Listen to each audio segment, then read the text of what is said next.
Hello and welcome. I'm Biraj Swain and this is Facebook Live on Newslaundry. So what are we discussing today? Is India kicking ass for its youngest children? Or as Sumitra Mishra taught us last time, is India kicking ass for its youngest citizens? This is our second offering in the Early Childhood Matters series. Last week we took an up-close and personal look at why childhood matters, why it should be a public concern for all of us and not just the parents and the ministries and the researchers or activists, and why it should be your and my business. And our shared destinies are dependent on it. This time we will be discussing India's performance both in country in the past 70 years and vis-a-vis other countries like the emerging economies, the BRICS bloc and our South Asian neighbors. Special bonus for the Rashtravadis, we will also discuss India's performance vis-a-vis Pakistan, as if that is a thing. Hai na? Par kya kare? And a big thank you to everybody who logged in last time, asked questions, asked comments. Thank you. Shout out. And we have a kick-ass panel, Dr. AR Nanda, bureaucrat, former health secretary, Government of India, currently chair of the Coalition of Food and Nutrition Security, a collective dedicated to food and nutrition goals and discourse in India. Welcome, Dr. Nanda. Thank you. Say hello, speaking to the mic. Dr. Rajiv Tandon, public health expert, technical director, PATH. Welcome, Rajiv. Thank you. Tell our viewers a bit about PATH. We are an Indian arm of an international non-for-profit. We are known for our health technologies and innovations in the space of maternal and child health and nutrition. Perfect.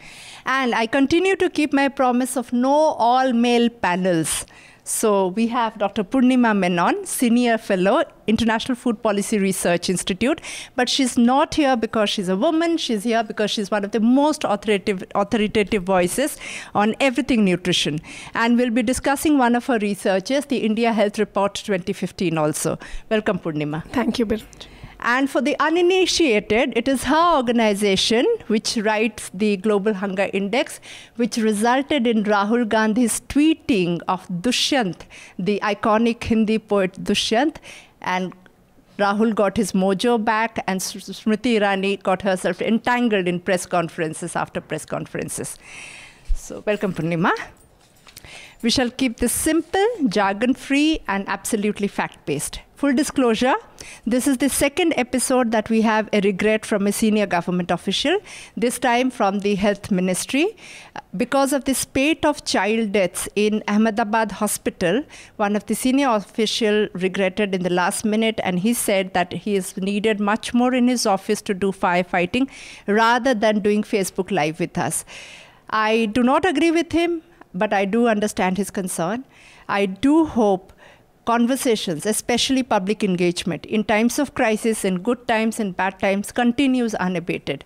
And inshallah, to that day when Indian senior officials will be seeking out media because they'll have a lot to celebrate and not send regret letters or regret messages. Having said that, we really hope we will have a senior government official sooner than later. Let's begin.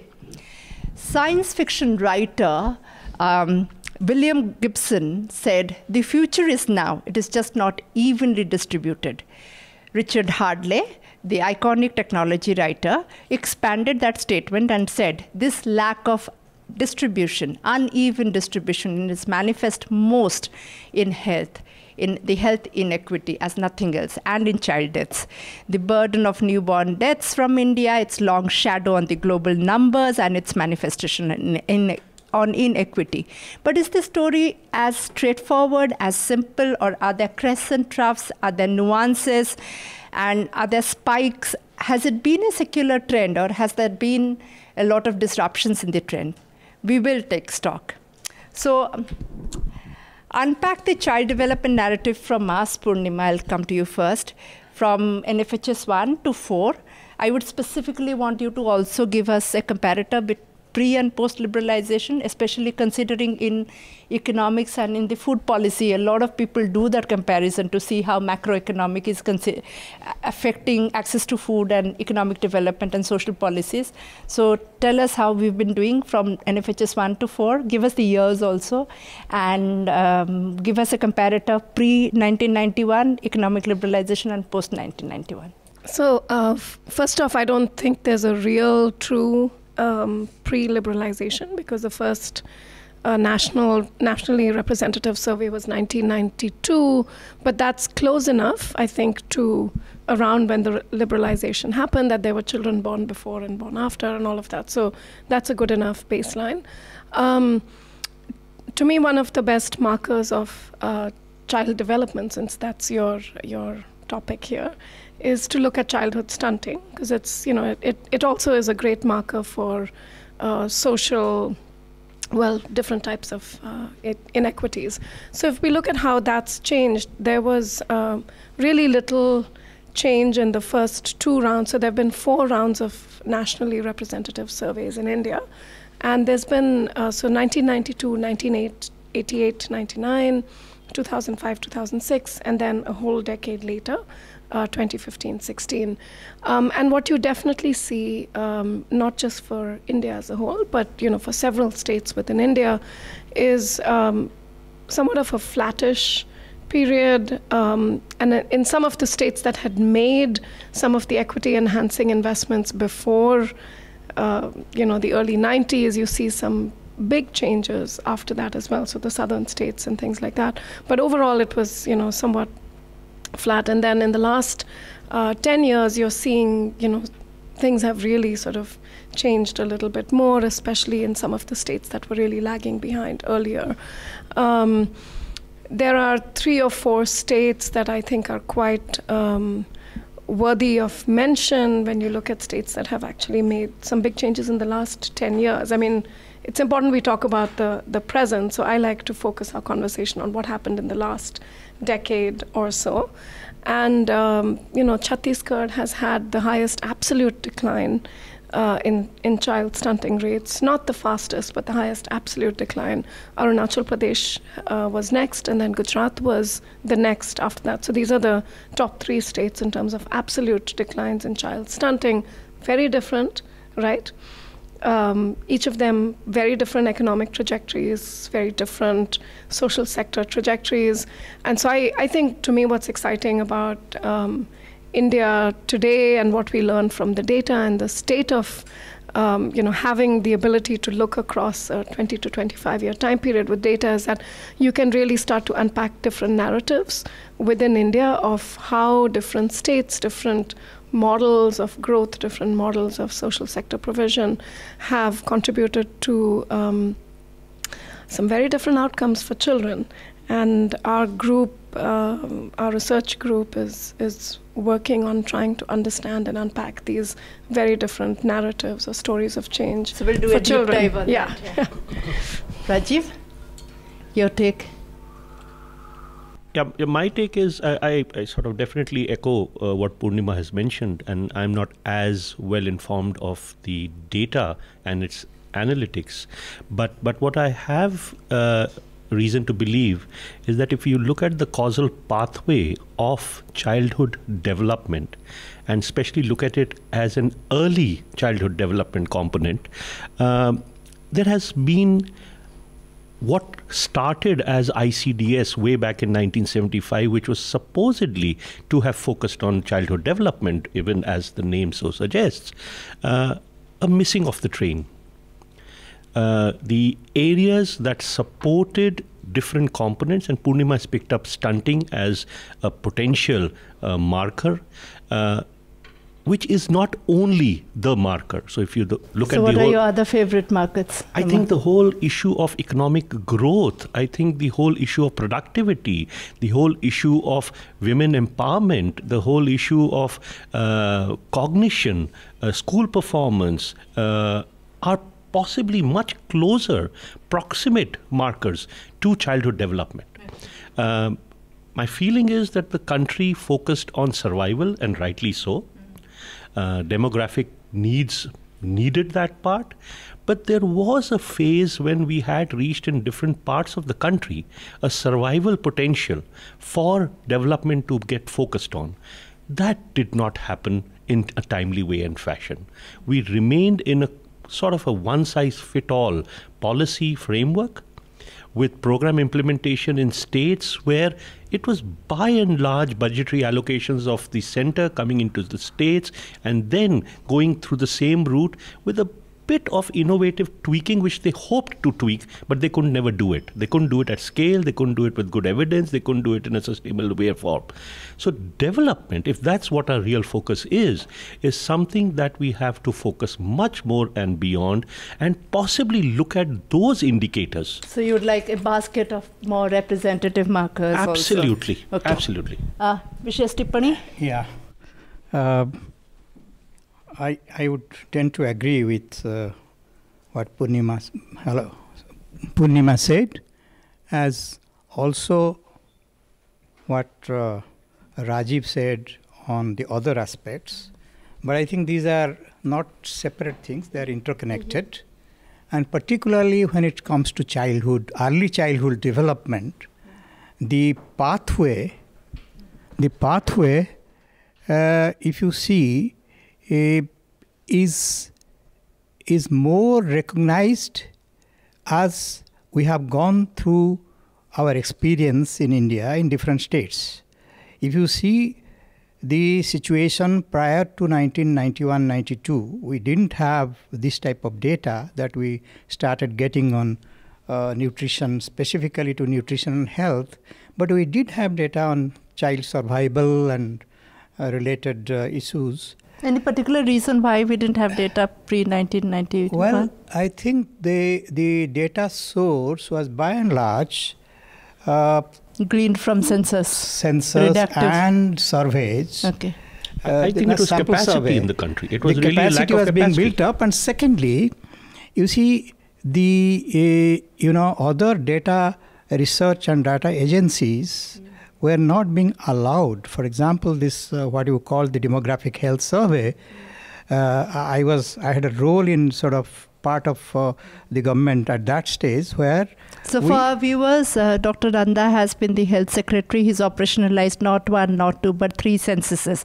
So data की बर्बादी में भी हम credit दे ही सकते हैं और आबादी में भी credit दे सकते हैं. I know, but we start improving data collection and the way data is sort of questions are put, the way the response is received. So even if it is comparable, not strictly between one and the other in some respects, that has to be kept in view. But by and large, these data, and the question is now, it is a good thing that we are trying to get data possibly every 3 years, once every 3 years from survey of this type. But what I would like to say in context of whatever has been discussed, that we need to monitor and get this data at the micro level in a system which will be, the capacity will be built up at that level to get this data from the field. Right now, the administrative data... So we will have dedicated deep dive on data. Thank you. Dr. Nanda has been a passionate, it's been his anthem, they call. He featured in my series on global development summits 2 years ago. It's been his anthem to have a public audit of the kind of data, the indicators on which they're being collected and why they're being collected. And the scary practice of data censorship that Newslaundry has been flagging, and I have been flagging for a long time. We have to do this fast because we have a lot of ground to cover, and I'm just greedy for my viewers considering a CAS panel, they should get as much as possible. So in the last episode, we also discussed the Child Health Index, the index developed by Jean-Andres and Ritika Khera, and how Kerala, Tamil Nadu are kicking ass, but then nothing surprising about that. But Himachal Pradesh is now number 2. It's destabilized, displaced Tamil Nadu and it's gone in the top. But Bihar is also kicking ass, as Purnima was telling, the last 10 years of development, concerted development, investments and all. But they kept flagging how Gujarat has been an underperformer, underwhelming in any which way you look at it, both in NFHS 3 and in the UNICEF RSOC study. And Uttar Pradesh is still scraping the bottom of the barrel. So Rajiv, what are these heroes, the states which are doing very well? What are they doing right? And the laggards, the underperformers, what do they need to fix? And are they fixable also? Because we're also talking about nuances. There could be socioeconomic conditions. The pathway is very, very different. So give us your... I personally feel that the states which have done well have looked at women, have looked at empowerment, have looked at convergence, and have created governance pathways. Whether those were created by political bureaucratic oversights, whether it was by use of IT-enabled mechanisms, whether it was just by platforms and champions at different levels, that was each state in its own way and form. I have always said that I don't think in India you can easily compare a state to another state. We, with our diversity, to the level that we have, will have to look at each state individually. And in that situation... But are states comparable year on year? I'm not too sure. When you have a denominator which is so very different, you have such high levels of migration, you have different forms of urbanization, and so on and so forth. I'm not a demographer myself, so I don't think I'll be able to be taken in its totality. But I personally feel today what we need to do is to compare districts to districts within state environments and then come out with some lessons and learnings, but that apart. So since we were talking before we started about NPR, Vox, some of the standout digital media platforms, even Newslaundry, Scroller, Wire, even India Spend, I think one of the criticisms that the media, especially serious media, will make about academia is that this whole obsession with no comparison, either year on year or interstate, is not giving Aam Janta, the popular narrative, anything to hold on to. It becomes a bit of a self-obsessed ivory tower where researchers will research, but when you want to do trend analysis, so you want to look at patterns, there is none possible because there will always be this disclaimer. No, I didn't say no comparators. I didn't say do not compare. I just said... You said they're not comparable. I just said possibly the control or comparator status is possibly district to district more than a state to state. Okay. That's what I said. Okay.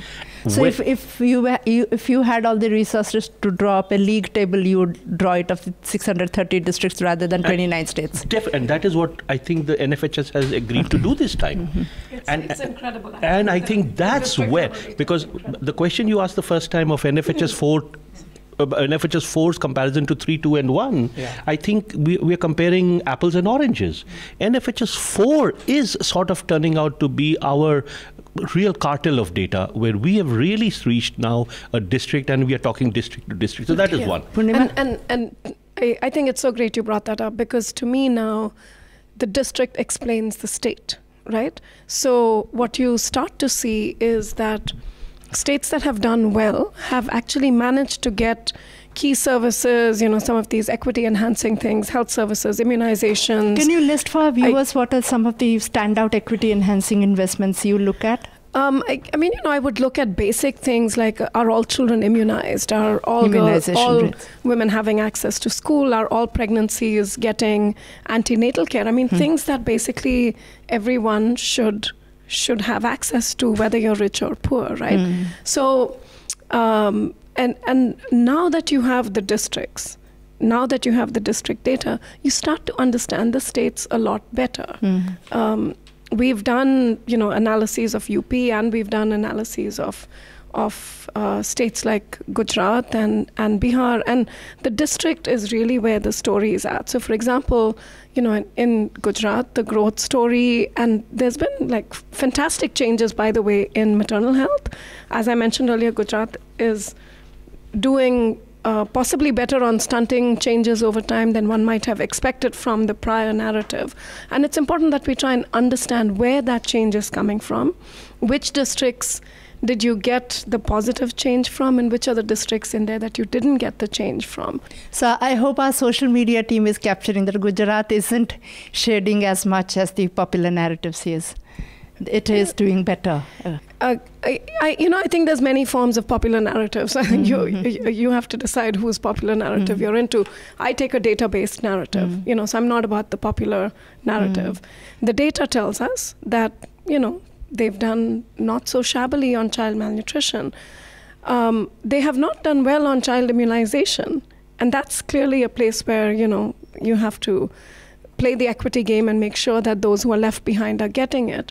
But they did very well on care during maternity and antenatal care and things like that, where you have greater equity and greater access. So you really have to go into the details on the different states and really look at what are the features and the characteristics of those districts that are holding behind what up until now we've only been able to talk about as state progress. Okay. So I think one of the biggest takeaway is that district is the locus of action and district is what the comparison should be on. Vishesh Tippani? Yeah, I told in the first part of the thing that you have to go for decentralized monitoring and planning, and this survey, I think the data district-wise makes more sense. In fact, one would, if as we go along, it has to be even sub-district levels at some point of Eventually, time. yes. Eventually, it has to be a development block. Okay. So that's how it has to be. So that's something I would like to emphasize, that we need to do it with a rider. That the capacity, so I think a very interesting thought experiment for our viewers, and I think people like us also in the space of media critique and commentary will be, how do you write election manifesto if districts' performance are the ones which are going to be targeted? Because at the end of the day, election manifesto will actually, elections are fought at state level and election manifestos will be written at state level. Yeah, but constituencies, by and large, constituency-wise. Manifestos are not written constituency-wise. Manifesto, but you can sow the... No, it's an interesting thought experiment. It's an interesting thought, definitely. I want to say something about what Rajiv said earlier, which is that can we compare states over time, or can we compare states across to each other? That, So, maybe we can't compare states, but the thing is that by now, we have accumulated knowledge globally of what kinds of investments and what kinds of things help make things move on social outcomes. Right. And you can definitely compare states on those, right? So, for example, I think we can compare whether, we did a study in Orissa where we, applied sort of a global framework and then were able to look at the kinds of things that mattered. And it's very interesting, but some of the things are just common sense. You hire a good person and you keep them there for a few years. You don't keep transferring bureaucrats around, because guess what? That doesn't get you commitment, doesn't get you ownership, doesn't get you positive experimentation in terms of doing things well. On that point, actually, Sujata Rao, the ex-health secretary, has written a stinging piece in Wire about 7 health secretaries in 7 years and what does it do to the health sector, especially one of the most laggard sector. On the year-on-year comparison for our viewers, since this is an explainer series, the Child Health Index that we have been digging into since last episode also talks about how the current levels of investment in Bihar, which has been sort of really kicking above its weight, punching above its weight, still in the social sector compares to something of the Tamil Nadu of 70s and 80s. So that's also something that they have been looking at. What I'd like to highlight and we have a lot of ground to cover. So this is not research paper being written. It's actually telling our viewers what to engage with. That's right. and giving them getting them interested, Talking about viewers, Smriti, are we getting audience questions yet? Okay, so I'll check. In the meanwhile, discrimination in public service programs and affirmative action. That's been a major issue that I have heard you talk about. I have heard you talk about also.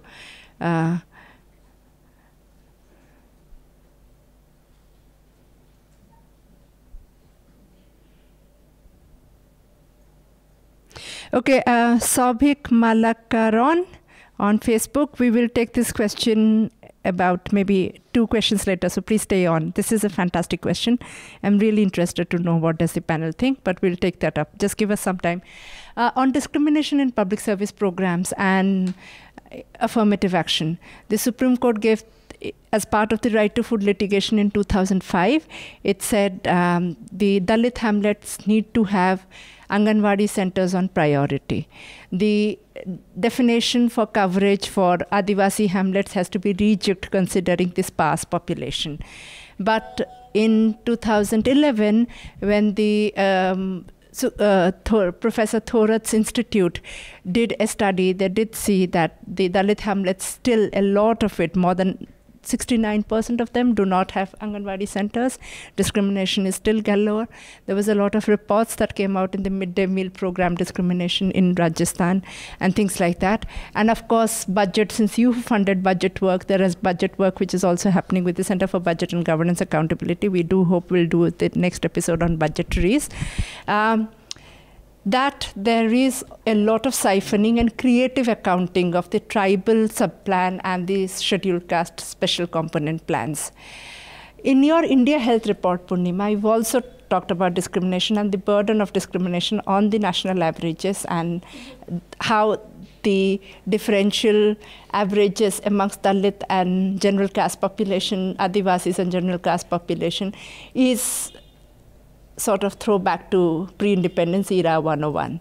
UNICEF has done this with the tribal undernutrition. Full disclosure, I was part of that research. GAIN has done some data decomposition also. Again, full disclosure, I was part of that research. What do you think, where are we in terms of tackling discrimination in food and nutrition programs in this day and age? I mean, where are we in terms of tackling discrimination in society is a question that you have to ask.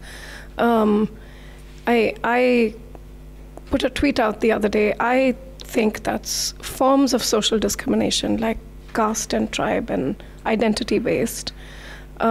This is likely to be India's Achilles heel, because I think as economies grow and as more people engage, we can sort of deal with economic inequality. As women become more, strong and part of society, we will slowly but surely deal with the gender side of discrimination. But so much of the forms of social discrimination that relate to caste and things like that are, these unwritten rules, but that everybody seems to be quite comfortable with. It's a form of discrimination that in many ways I feel like India is still very comfortable with. I want to see people who are so-called, upper caste people want to shed those identity privileges, barriers, right? Yeah. We have to recognize and shed those privileges. That has to be part and parcel of addressing the social discrimination. Study after study, interestingly, we find that the caste match between, so this comes to your social program question, caste match between a provider and the beneficiary or client of a program makes a huge difference. So you can, place the program, but then, if the provider... If the service provider and the user belong to the same identity group. This is 2017 we are talking about. 2015 and since we are talking a media about. critique platform, if there is one agenda on which there should be much more outrage, it's probably this antediluvian throwback to 5,000 years of racism in another form, caste discrimination, that we should be outraging over, not manufactured issues like tweets. Do you want to pitch in? I would, of course, echo and support, but also add that I think when you're talking... Do you think monitoring and vigilance has also gotten better with time? I don't think it's only monitoring. I think it's disaggregated data and then advocacy based on the disaggregated data with select group of policymakers. We do not have that complete pathway where that data can go to a sect of policymakers who would hear and then take those decisions. I personally feel that, of course, caste, creed, religion are major challenges, but urban, rural, We gender. actually have a question. Great, you've now that you picked it up. Muzammil Ali has asked this question on Facebook. Muzammil Ali Siddiqui. Thank you, Muzammil. Most of the NGO are working in urban areas. Rural areas should be touched to work for welfare village children. What is the panel's idea? Since you've started So what happened was from the health side, I think about 5 or 6 years back, a validated mapping exercise of NGOs and faith-based organizations was done. 60% of India was barren. So it's not only rural, urban. You have some of these in very remote, very rural areas also. But what's most important is that 60% of India has no civil society engagement, not only for care provision, but also potentially for accountability, oversight, bringing in public voice, bringing in and changing the type of things that you are talking of, which only civil society can bring about. I mean, government doesn't bring about, donors don't bring about it. That's the role of the civil society, the public voice, the social inclusion, media, massively media. And so I think that's an area. Unfortunately, the way NGOs get formed and funded does not in any way make them go to those far off last mile areas. That's never a decision-making factor. What's a decision-making factor is, what's your agenda? Do you have a leadership? And do you want to work? And so that's a huge challenge. And probably inequity that we are seeing across the country on all indicators, that is one major arm. Yeah, that's one obscenity that we've been talking about. If we are looking for obscenities to outrage over. And for our viewers, it is not just that media, especially financial journalism, works on access. A lot of time NGOs also works on access, which is why sometimes the geography of urban intervention instead of rural intervention. There's actually another question which has come on dengue. We had a bit of a dengue scare in the studio, in case you want to know. Shobik Malakaran on Facebook, during yearly rounds of vector-borne diseases like this year's dengue, why are the urban population affected more than their rural counterpart despite better socioeconomics? Any one of you can take it. Well, I think a lot of things that happen in rural areas are not reported or are not properly identified. But by and large, the rural areas, this concentration of population is not that high. The way it is concentrated in urban areas, particularly the slums all over, and the way the water use, except of course in some rural areas where the river is nearer or some other things. But in urban areas, the overconsumption of water many places, the way they are just left aside, the lack of drainage and other facilities exacerbated the problem, and that is why you have this issue of dengue more in the urban areas, apart from the fact that the reporting and people going and reporting in the hospitals or treatment. So Shobik, if you're interested more to read up about it, just to take on from Dr. Nanda's answer, Nantara Narayanan has written a really good piece today in Scroll about the new challenges with climate change and the new patterns of diseases and burden of diseases, from heat wave to dengue to urban areas converting into heat island. So there is one question I want to protect. You might want to just add for the viewer that there is the National Vector-Borne Disease Control Program's website.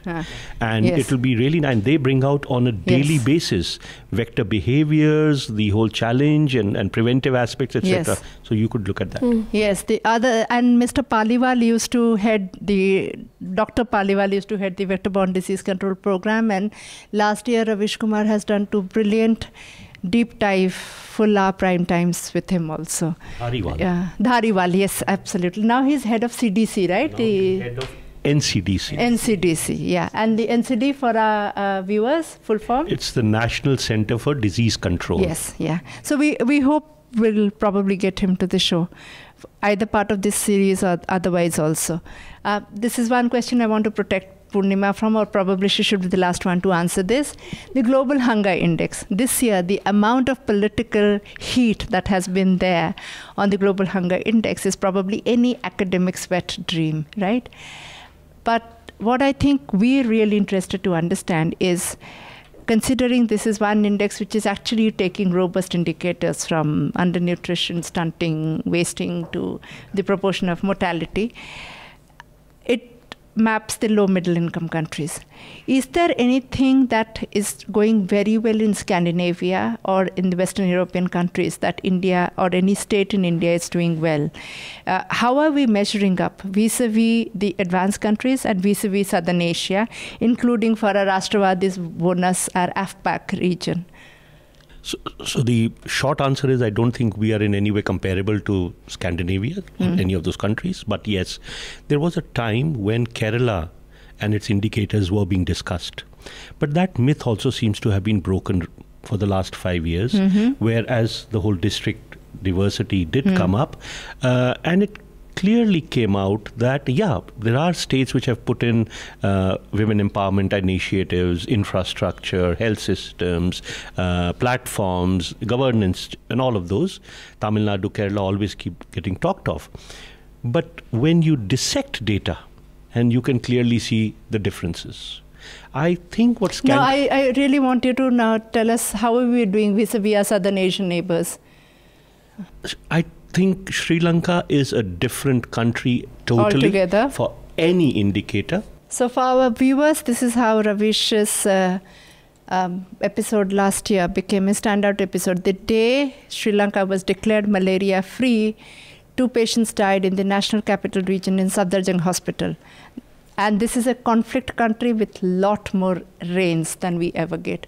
But with the health system, with women empowerment, with education, with governance, with supply chains, I mean, I can just go on. So I don't think we should compare ourselves to Sri Lanka at all. Kab banenge hum? Kitne saal mein? The way we are going, I wouldn't really be scared or astonished if 10 years from now, parts of India have not reached there. Okay. But parts of India already have, because Kerala's statistics are exactly the same as Sri Lanka's statistics. Tamil Nadu is very close, AP is getting very close. So, to me, states in India are already there, and it's a little bit challenging to keep talking about India as India anymore.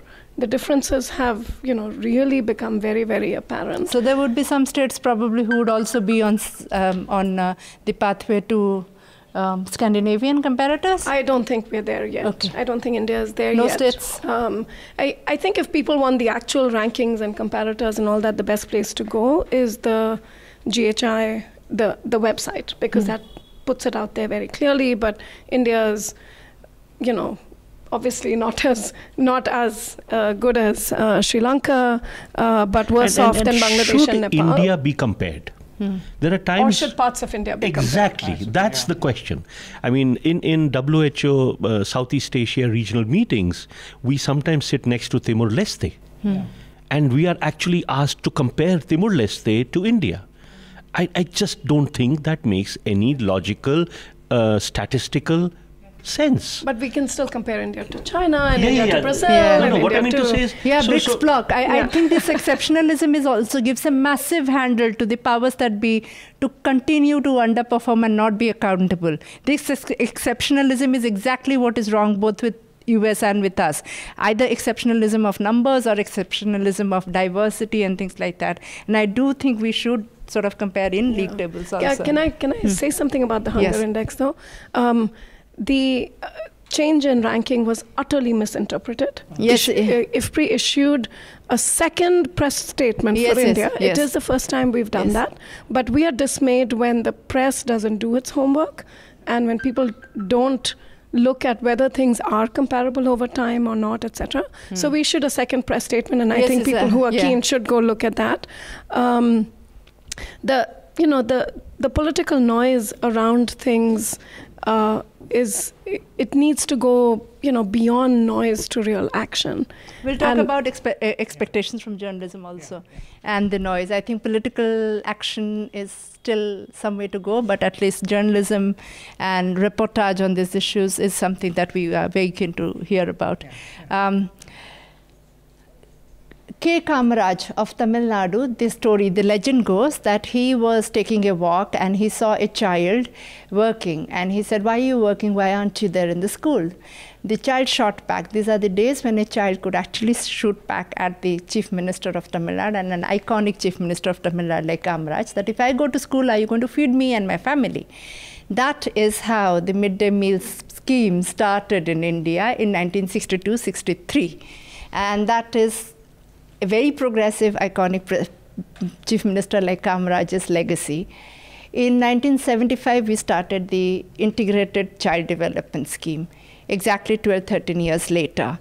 We've heard ICDS being invoked, We've also heard that ICDS is probably the only scheme around which there is so much, other than the food security program and the public distribution system, where there is a lot of public interest and public mobilization. And this is probably the best way to keep programs accountable and make them deliver.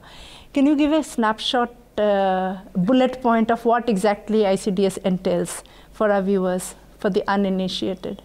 You see, the ICDS, as it was sort of designed, and also from time to time it became more refined and refined, is supposed to, it is just not giving prepared food and to these small children who are being brought there. It was supposed to be part of the many things of around development, early childhood development particularly. Like what? Well, they are brought there. There are, the mothers and the child will be there. They are given the feed, but there are certain information being given, issues of, the post-breastfeeding, complementary feeding, and later on, all these are very important, and immunization and other things are also discussed. That is why it was supposed to be something which was also bring in synergy, more and more synergy, so far as the entire health is concerned. Purnima, can you give a beginner's guide to the rich who are going to Vandana, Luthras, Curls and Curve, and also the poor who I think all of us should have a stake in ICDS? Just given, telegraphic points, the key components of ICDS. I think Dr. Nanda has described the ICDS program quite well. I think to me what's interesting about it is how different it looks and the use of the program looks as you go from state to state. It's clearly been sort of somehow positioned or been seen as a program for the poor, and so where it works, I think you see very high use in the poorer states. So in Orissa, in Chhattisgarh, you see a lot of that. In states like Tamil Nadu, it has worked well, but I think now are seeing lower use of the ICDS in states like Kerala and Tamil Nadu, where parents they see the need for preschool education. At the same time, they seem to want, the English medium and things like that, which is not what the ICDS does. And so you're seeing a lot of movement of children to private preschools. So that's, to me at this point, even with the ICDS, the story of how it's been approached, how the trajectory of the ICDS has been approached state on state, what that has meant for how people in the state have engaged and used, etc., is something that's quite interesting. So we've got somebody called Nilamani Singh. Thank you, Nilamani. It seems he is probably someone way more clued in than regular Aam Janta audience will be. So 2 questions: how and why to intensify home-based counseling, and how to address the missed opportunity in relation to early breastfeeding. Do you want to take that? Great questions, but why only home-based counseling? I think what we need is this particular aspect for early childhood development across the continuum of care. At this point of time, the country has incentivized deliveries in hospitals, and we are at a point where about 80 to 90% of moms are delivering in hospitals. We need to start those early contact points, whether it is the nurse, the doctor, the counselor, and then throughout the continuum, reaching the home. I think this whole notion that you need to have only home-based counseling and that's where breastfeeding gets established and sustained is not the right thing. Just the fact, and that's because I'm a pediatrician, the fact that the mom doesn't stay with her newborn baby just after birth is the biggest problem. We have 80% hospital deliveries, but we have 40% of early initiation of breastfeeding. So I think the real focus has to be ensuring counseling for early initiation of breastfeeding in the facilities wherever they are, whether private, public, and then through the whole continuum of care. I think there's a context to this, because in the last episode, our panelists did say about the importance of home-based counseling, especially considering a lot of frontline service providers, the power hiatus between the service providers and the caste match, the identity match that she was mentioning, and the how a lot of the service providers do not visit homes and how counseling does not happen and how that component is always suboptimally used. There's another question from Sobhik. Okay. Ratcheted one, the Gorakhpur and Ahmedabad disaster is not a new one. What are the steps that can be learned from better performing states in reducing the number of fatalities? So the Gorakhpur episode was something we were very, very closely engaged and informed. And I think what happened in Gorakhpur was just the tip. The entire iceberg had to be eventually exposed. This was clearly an area where health systems, lack of convergence between medical education and public health, where hospitals and medical colleges who feel they are ivory tower. And seriously inadequate also. Absolutely. 6 crore and one medical college Absolutely. hospital. Could clearly be showcased as the problem for issues which should have been handled without a problem. Apart from that, the challenges of governance, we are aware of systems and funds and fund transfers and supply chain and things like that. I personally feel that because Government of India did send monitors, not only to Gorakhpur, but now to almost 20 different medical colleges across the country. And what they have come back showcasing is Gorakhpur was better off in preparedness than many other places. What happened in Gorakhpur was because of an environment where encephalitis is high. They are at the last mile of a medical college. They are the place where mortality, morbidity will happen. But this was a sort of an eye-opener for the country on what potentially needs to be fixed. I think it's also a good example of, where media attention has for whatever reason at that point in time, but it shone the spotlight on a problem that actually was not specific just to that district, but is something that's a more endemic, systemic kind of a problem. So it's. We actually have a Newslaundry impact. In fact, one of the vaccination researches which is going on Japanese encephalitis with a herbal variant, Kanchan Srivastava, one of our colleagues, did write about it. And after it was published in Newslaundry, I think within a week or two, they did start the randomized control trial of it and the FDA regulations of that. Okay, so we're running out of time. I did want actually a snapshot of the Mission Malnutrition 2022. If you can do it in like 1 minute sharp.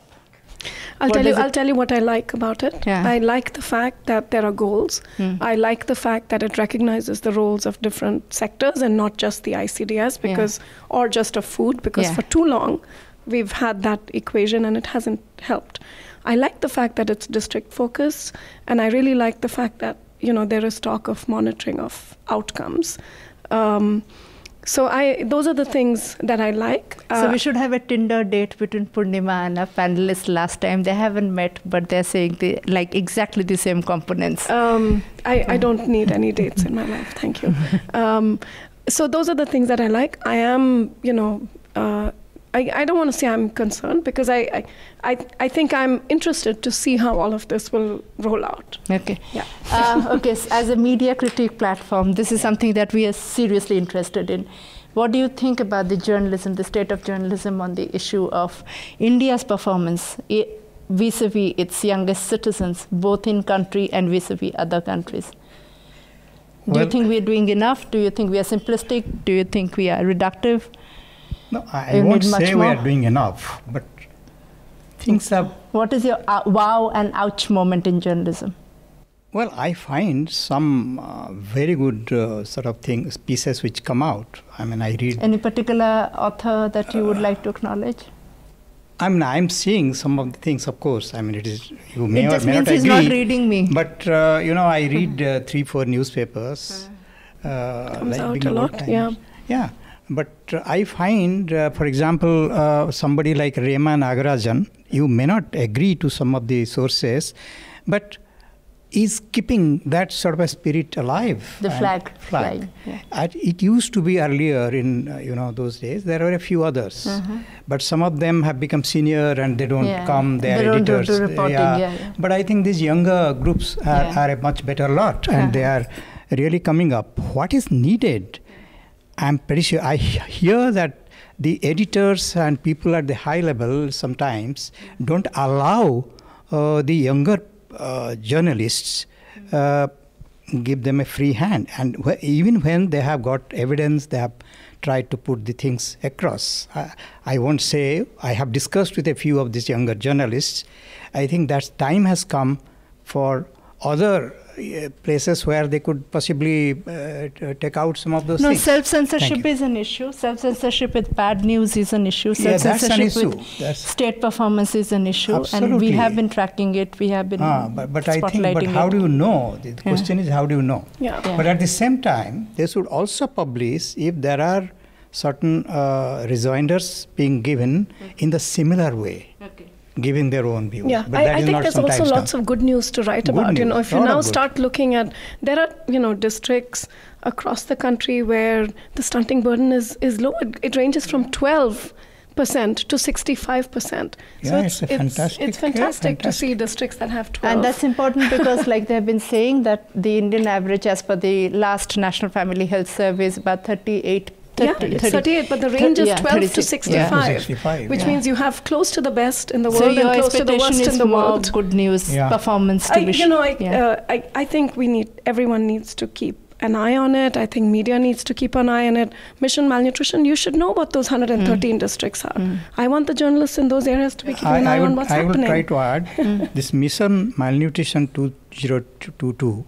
I think both government as well as the civil society must come out along with the media and have a plan of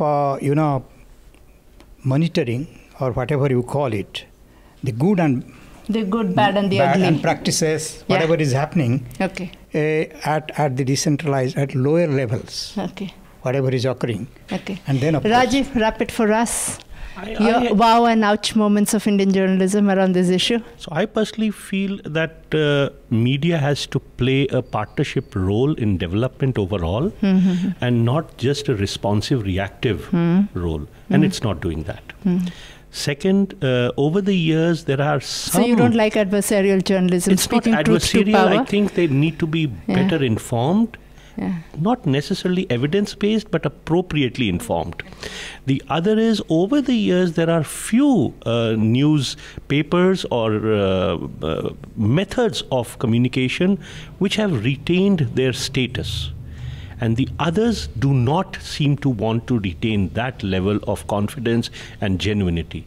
I think there's time when everybody needs to come up. Media has to play a role of a partner in development.